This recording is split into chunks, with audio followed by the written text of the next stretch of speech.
Assalamualaikum warahmatullahi wabarakatuh.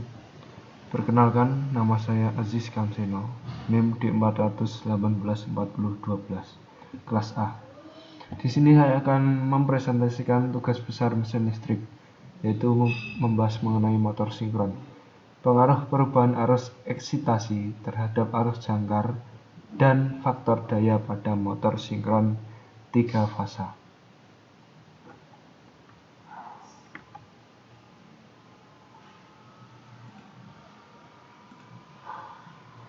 Ya, selanjutnya arus starting motor sinkron dengan penggerak mula eksternal. Pada metode start motor sinkron dengan penggerak mula, poros rotor motor sinkron dikoppel dengan poros rotor penggerak mula eksternal.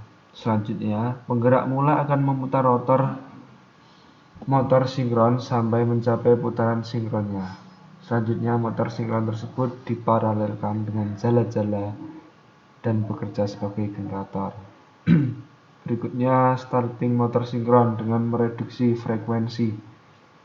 Putaran medan magnet stator yang cepat membuat tidak mungkinnya terjadi interaksi tarik-menarik dan tolak-menolak antara kutub medan magnet stator dengan kutub medan magnet rotor yang diam, sehingga motor sinkron tidak dapat melakukan start sendiri atau self-starting.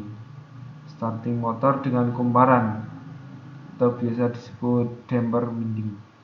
Pada metode ini, dengan kumparan peredam, rotor dilengkapi dengan kumparan peredam atau kumparan sanggar baji yang ditempatkan pada permukaan rotor yang dihubung singkat pada kedua ujungnya. Oke, untuk tegangan kerja, berikut data hasil pengujian dengan 1500 rpm. Data hasil pengujian beban nol mesin sinkron seperti pada tabel berikut. Pada pengujian beban nol mesin sinkron sebagai generator, dapat dilihat bahwa kenaikan tegangan terminal EA tidak linier terhadap kenaikan arus eksitasi EF karena adanya saturasi atau kejenuhan pada bagian besi magnetiknya. Pengujian beban nol mesin sinkron dioperasikan sebagai generator seperti berikut rangkaiannya. Oke, selanjutnya daya. Ini adalah data hasil pengujiannya sebagai berikut dengan layout seperti pada tabel.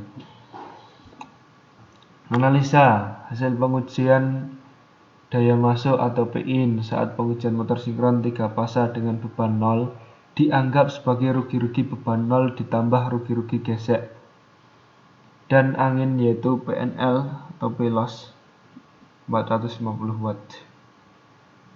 Untuk daya beban nol no load dengan PIN sama dengan P out plus P-loss, ketemu 450 watt. Arus jangkar IA sebagai berikut 0,90 ampere. Oke, next. Torsi motor sinkron. Karakteristiknya, biasanya dihubungkan dengan suatu sistem daya yang besar. Hal ini dimaksudkan agar tegangan terminal dan frekuensi sistem akan selalu konstan.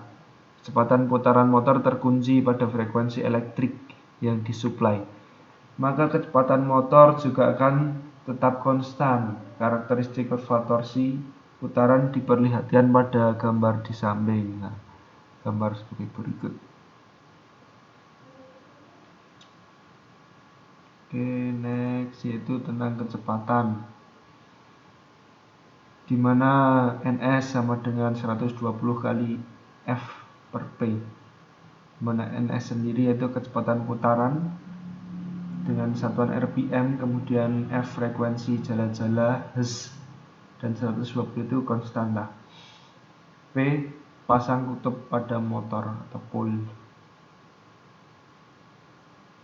Kuat medan magnet akan memotong batang konduktor pada rotor. Akibatnya timbul tegangan asinkron sebesar E karena merupakan rangkaian tertutup dan menghasilkan arus atau I, menimbulkan gaya F. Oke, yang terakhir pengujiannya. Pada pengujian ini motor sinkron 3 fasa dijalankan pada kondisi berbeban, di mana alat pengeremannya pony brake digunakan sebagai beban motor, dan juga kecepatan yang digunakan pada pengujian ini yaitu 1500 rpm. Nah, ini rangkaiannya sebagai berikut. Oke, terima kasih. Itu adalah presentasi dari saya. Pada salah-salahnya mohon maaf. Wassalamualaikum warahmatullahi wabarakatuh.